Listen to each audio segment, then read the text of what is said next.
Nem sou e nem curto afeminados. Nada contra, é só uma questão de gosto. Essa frase comum no Grindr e em outros aplicativos de relacionamento trazem, na verdade, uma carga enorme de preconceito.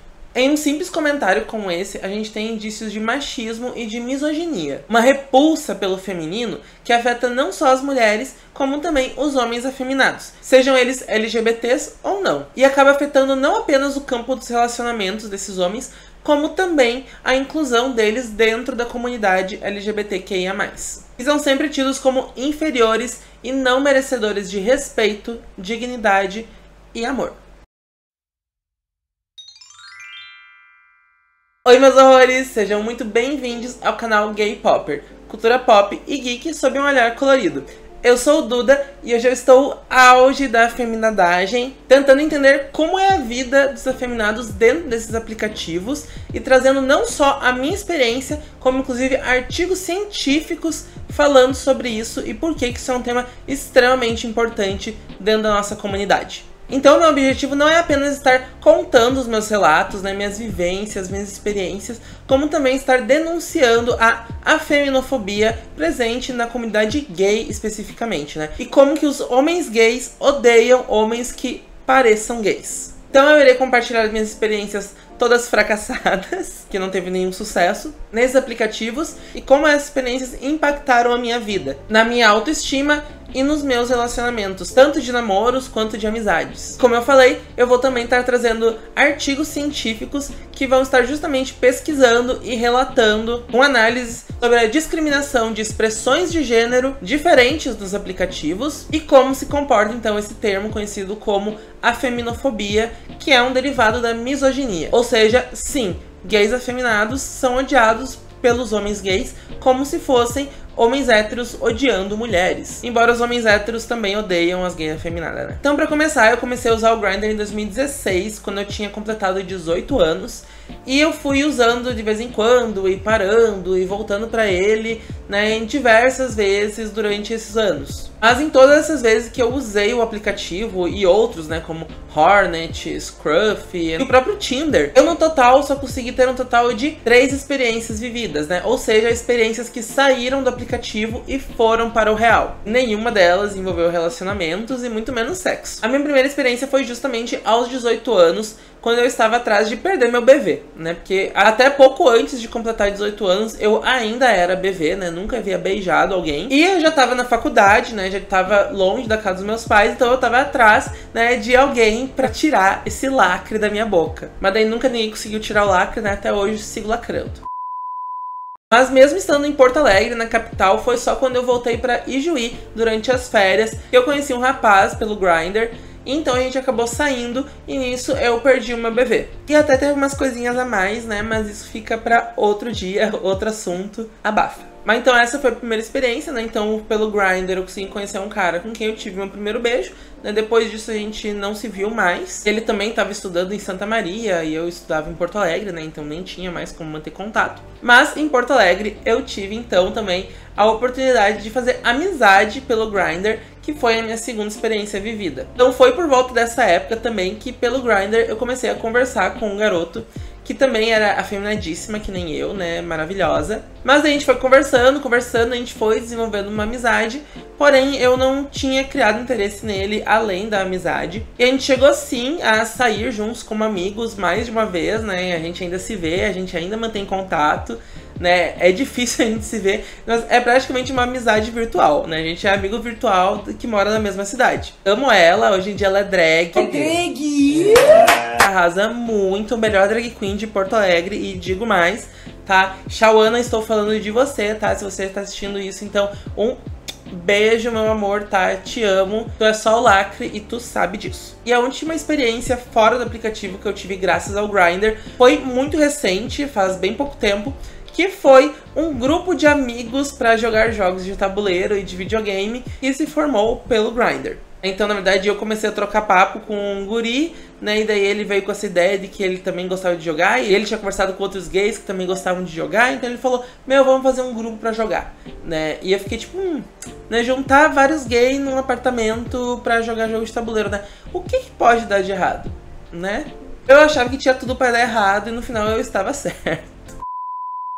E pra muitos aquilo ali era só, na verdade, um espaço pra conhecer outros caras pra se pegar. Mas pra mim acabou, na verdade, sendo um lugar em que eu não me senti bem acolhido, justamente pelo motivo de eu ser afeminado, né? Por mais que todo mundo era gay dentro daquele espaço, eu era o único afeminado, né? Todos os outros integrantes desse grupo, eles eram heteronormativos, né? Eles eram masculinos, né? Usavam barba, tinham pelos no corpo, se vestiam de uma forma padrão. E também tinha alguns que era padrãozinho de academia também. Mas o ser afeminado dentro daquele espaço acabou me fazendo me sentir muito desconfortável, né? Apesar de que todo mundo me tratou bem na maioria das vezes, porque teve uns motivinhos lá de porque eu tive que sair, abafa. Mas no geral eu me sentia muito bem acolhido dentro daquele grupo, porém não me sentia pertencente a ele. Porque o jeito que eles interagiam, o jeito que eles conversavam, as piadas que eles faziam, né? Tudo dentro daquele espaço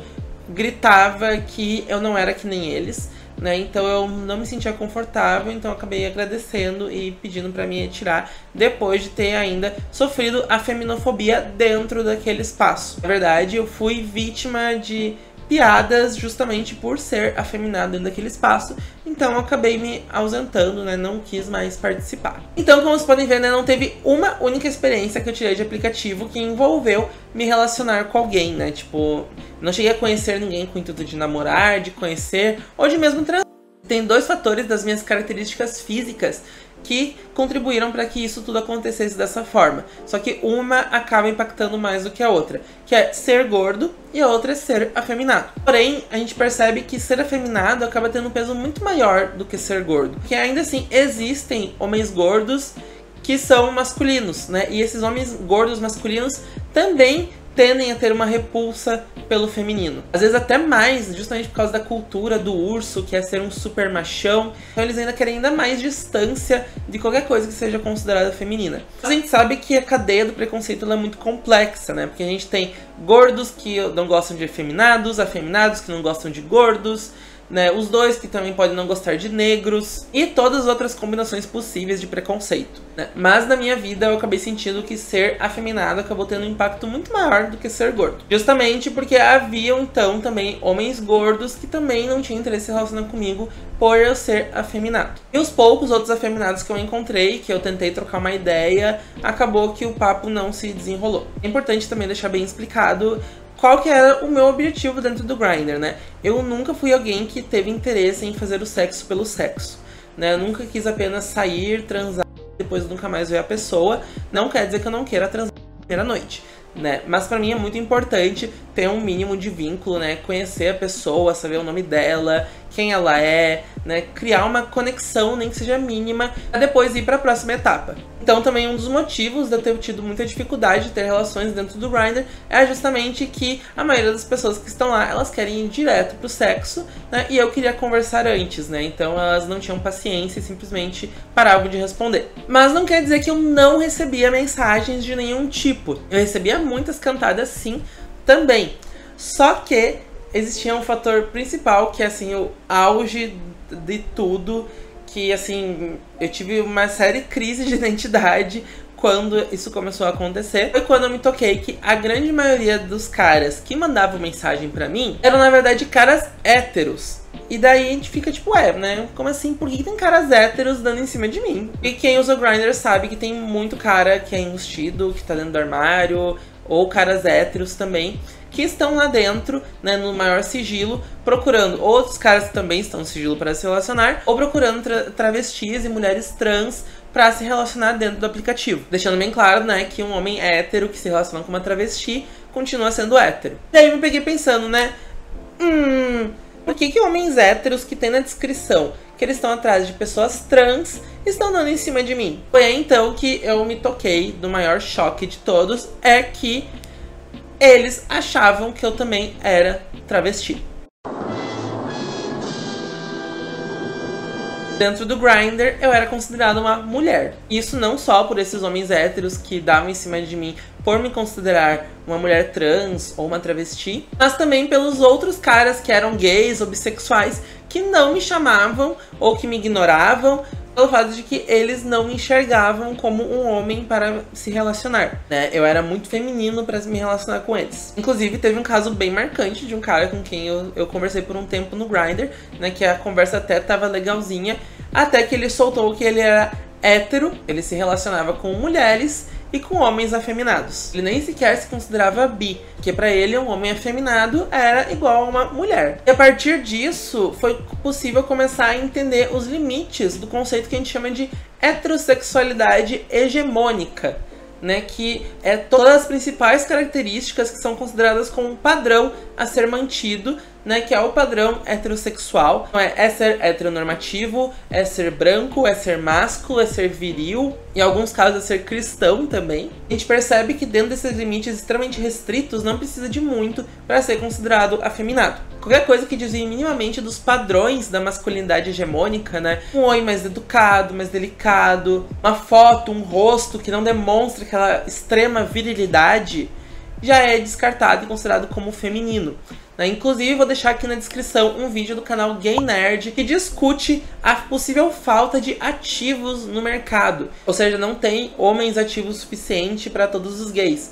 Quando, na verdade, o que acontece é justamente que os padrões de masculinidade que exigem do ativo é tão alto que as pessoas não querem se relacionar com ninguém que não esteja dentro desse padrão. Daí, no fim, ninguém se relaciona com ninguém por causa que eles têm critérios altos demais para serem atingidos. Mas então aconteceu que o principal problema que eu vivia dentro dos aplicativos, que graças a Deus não uso mais, é que eu sou feminino demais para ser visto como objeto de interesse sexual para os outros homens, ao mesmo tempo que eu também sou masculina de menos para sequer ser visto como homem dentro daquele aplicativo. No caso, eu me considero como não binário, sabe? Eu não me vejo como homem nem como mulher. Porém, né, se eu tivesse que escolher um, eu diria que eu sou homem. E o que acabou causando uma segunda epifania em mim quanto a esse assunto foi justamente quando eu comecei a observar a interação de outras pessoas entre si dentro do Grindr para tentar identificar por que era tão difícil as pessoas interagirem comigo. Foi aí que eu percebi que existia uma falta de esforço dos homens gays de se relacionar comigo que não existia quando eles estavam se relacionando com homens que também eram padrões. Principalmente quando eram esses caras super viris, super másculos. E o que eu acabei percebendo é justamente que por não ser um homem viril, um homem másculo, um objeto de desejo hipermasculino, eu não era considerado um troféu. Não era significativo se esforçar para se relacionar comigo. Eu não era um objeto a ser conquistado. Esses homens que seguem o padrão da heterossexualidade hegemônica, os que estão no auge do padrão, as pessoas realmente se esforçam em se relacionar com eles, né? Elas querem conversar, elas querem trocar ideia, elas querem realmente conseguir seduzir esses homens, porque ao seduzir eles, elas também estão ganhando pontos para elas mesmas. Elas também então se sentem mais desejadas a partir do momento que um homem desses deseja elas também. Já uma pessoa como eu desejar elas não vai aumentar em nada o ego delas, né? Não serve, então não faz diferença, né? Então eles tentavam conversar comigo, percebiam que não ia rolar um sexo direto, né? Teriam que fazer um esforço a mais, viam que não valia a pena porque eu nem era então tudo isso, e partiam para outra, né? Iam embora. Porque eu não era um objeto digno de ser conquistado. E entra justamente nessa imaginação deles de que, por eu ser dessa forma, né, eu deveria me contentar com a oferta deles, né, de sexo instantâneo, né, sem ter nenhum vínculo, porque é isso que eu posso conseguir, né, que eu deveria me contentar e ficar grato de pessoas que nem eles estarem me dando uma mínima atenção e uma possibilidade, então, de transar, né, porque eu nem sequer sou o padrão, né, e quando eles, então, percebem que eu não tô pra isso, que eu tenho uma autoestima, que eu não achei meu corpo no lixo pra transar com qualquer um, eles simplesmente vão embora, porque eu nem sequer tenho valor como um homem gay a ser conquistado, né, naquele espaço que é extremamente competitivo e sexual, então eles simplesmente se mandam. E essa, então, que é a minha experiência dentro do aplicativo durante todos esses anos. Claro que não é a única, né? Tenho certeza que outros afeminados têm outras experiências, né? E acredito que muitos conseguem sim se relacionar com vários caras ali dentro, né? Porém, justamente por eu ser afeminado, por ser gordo e por não estar buscando a mesma coisa que todo mundo no geral, né? Não estou buscando um sexo rápido, um sexo sem compromisso. que não quer dizer que eu queira namorar a pessoa, né, mas que eu quero desenvolver um mínimo vínculo com a pessoa, acabou que então eu nunca consegui encontrar uma pessoa que condizesse com o que eu estava buscando também para ter um relacionamento, nem que fosse um relacionamento de uma única noite. Se você chegou até aqui e ficou chocado com as minhas revelações, das minhas experiências dentro do aplicativo, não esquece de deixar o seu like e se inscrever no canal se você ainda não é inscrito. Aqui no canal Gay Popper nós temos vídeos a cada 2 semanas, aos sábados, ao meio-dia, sempre com temas da cultura pop no geral, envolvendo sempre pautas críticas pra gente estar refletindo, militando, causando muito, mas também dando algumas boas risadas. Porque um humorzinho gay, né? Sempre muito bom pra alegrar o final de semana. As criaturas que mais me faz dar risada é a criatura gay. E não esquece também de compartilhar com seus amigueis, né? Seus amiguinhos, gayzinhos, né? Que também adoram discutir sobre isso, né? E quem usa o Grindr aí, que tá precisando também ouvir umas coisas sobre heterossexualidade hegemônica. Então vamos continuar, porque agora é hora da ciência entrar no assunto. Então, para completar esse vídeo, eu também cheguei a ler artigos científicos para entender melhor essa questão da afeminofobia dentro dos aplicativos de relacionamento, e todos os artigos também vão estar aqui na descrição. Além disso, também tem uma série de vídeos do canal Tempero Drag com a rainha da Rita Von Hunt, que fala justamente dessas questões de como os gays têm problemas com os próprios gays e isso afeta nosso senso de comunidade e impede que a gente consiga se organizar como classe e lutar por reivindicação de direitos. O link também vai estar aqui na descrição. Então, dentro desses artigos, eles na verdade ressaltam como de fato existe uma afeminofobia muito forte, uma repulsa ao feminino muito grande, não importa qual região do Brasil. Então, no país inteiro a gente tem homens gays que têm repulsa a gays que apresentam trejeitos. E essa aversão vai ser caracterizada por 3 pontos principais: a misoginia quanto à discriminação dessas características que são consideradas como femininas, o machismo quanto a essa inferiorização dos homens afeminados, justamente por eles apresentarem as características femininas, e a heteronormatividade, que é justamente tratar e reconhecer apenas uma única forma de ser homem, de ser masculino, como a única representação de um macho de verdade, sendo alguém então completamente masculino. E essa é a nossa hegemonia, é o conjunto de características que a grande maioria busca ser para se sentir dentro de uma sociedade. E nisso, então, em 2013, o autor Balberoth vai então utilizar a frase da Simone de Beauvoir, que diz, né, que não se nasce mulher, torna-se mulher, e vai criar então uma nova afirmação de que não se nasce viril, torna-se viril. Que a masculinidade, então, ela é ensinada, né? Ninguém nasce dessa forma e os garotos, desde novo, são condicionados a crescer com esses conceitos, a fim de tornar-se, então, machos alfa super viris. Olha o meu Campari, meu! Olha o meu Campari, meu! Como ela é o que é ensinado, ou seja, ela não nasce com homem, ela não é nem única e nem imutável, mas é transcendente e está presente em diversas formas da natureza, né? Não existe uma única forma de ser masculino. Porém, justamente por conta dessa obsessão pela virilidade, os afeminados sempre acabam sofrendo uma repulsa por conta de não pertencer a esse padrão hegemônico. E o artigo então vai dizer a seguinte frase: sendo considerados inferiores os afeminados, sua masculinidade é negada, seu direito de ser homem é restrito. Nem homem e nem pessoa. Os afeminados são rejeitados pelos seus iguais por não se encaixarem nos padrões masculinos e, ao mesmo tempo, são jogados contra seus próprios corpos. Então os afeminados são alvos de crítica por terem esses corpos e ao mesmo tempo são excluídos da sua própria comunidade, né? Eles também são gays, mas por não serem viris e másculos, eles não são considerados da mesma classe. E daí dentro dos aplicativos vai ter vários homens que vão falar que é apenas uma questão de gosto e que gosto é uma coisa imutável, que não se discute. Porém, a gente tem de novo a ciência provando o contrário, né? Vejam só, o gosto é uma construção social que emerge das características das classes de alto poder aquisitivo que classificam o que é bom gosto e o que é mau gosto. O julgamento do gosto é a manifestação suprema do discernimento. Portanto, não só o gosto é ensinado, como também cabe refletir como acontece a construção desse discernimento. E por que então esse gosto não se discute? O artigo também tem a resposta. Pelo fato de que condições diferentes de existência produzem hábitos diferentes.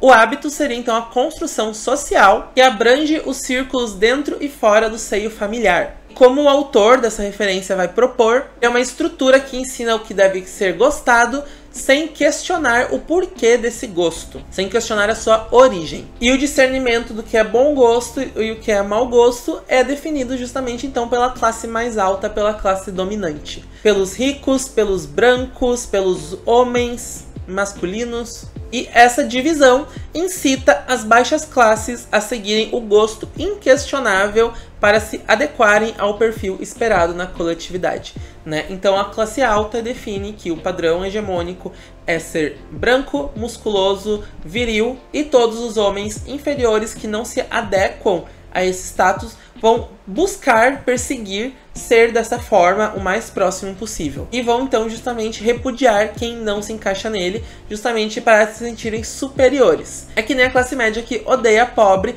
para tentar achar que ele tá mais perto dos ricos, quando na verdade ele é só um pobre premium.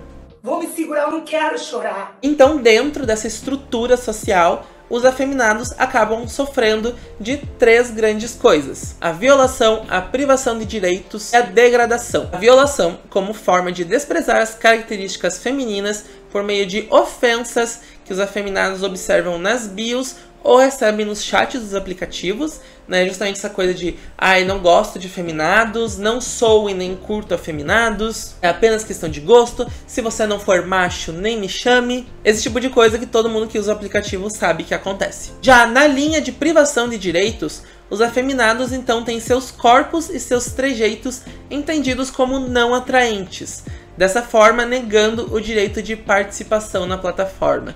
Então, justamente por ser afeminado, é tido como não atraente porque é muito próximo do feminino e distante do masculino, né? Então não contempla a virilidade esperada e por isso é tido como não atraente e é afastado do direito de participar do aplicativo, né? Ele não consegue se relacionar com outras pessoas justamente por ser quem ele é. E por último, a degradação concerne o desrespeito e o rebaixamento em vista da misoginia e do machismo que promovem a afeminofobia como questão de gosto, em vez de preconceito enraizado no entendimento do homem e das masculinidades. Então nós somos degradados justamente por não sermos homens viris que seguem a heterossexualidade hegemônica, e isso deriva justamente então da misoginia, né, que é a repulsa pelo feminino, quando na verdade a gente entende que, assim como existem várias formas de viver a feminilidade nas mulheres, e que tem mulheres então que vão ter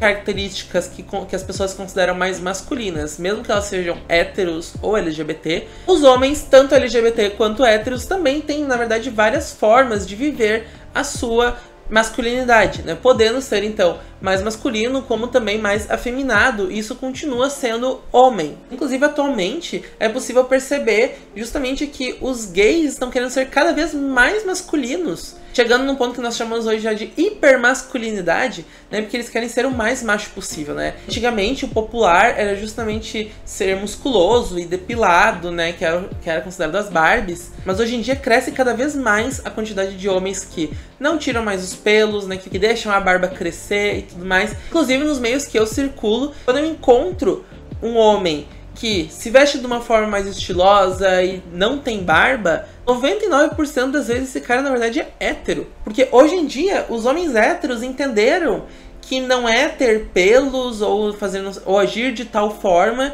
que eles vão deixar de ser héteros e vão ser menos masculinos. Os héteros já entenderam que existe várias formas de viver a masculinidade deles. Então, quando é que os homens gays vão entender que eles também têm várias formas de viver as suas masculinidades? Sinceramente, a comunidade gay especificamente está passando por um retrocesso como eles enxergam a masculinidade. Lembrando que os gays afeminados e as pessoas trans são as que mais sofrem com a LGBTfobia e com a repressão no Brasil. Justamente por serem os que menos têm a passabilidade, né? Menos conseguem se encaixar dentro dos padrões da heterossexualidade hegemônica. Mas também por conta disso, para lutar pelo direito de existir, os afeminados e as pessoas trans também são as pessoas que sempre estão na linha de frente no combate pelos seus direitos, nas suas lutas e nas pautas LGBT. Se hoje os homens gays padrões, né, super masculinos, conseguem se relacionar, casar, andar de mão dada na rua, inclusive participar de forma significativa na vida política, como o desgraçado do Eduardo Leite,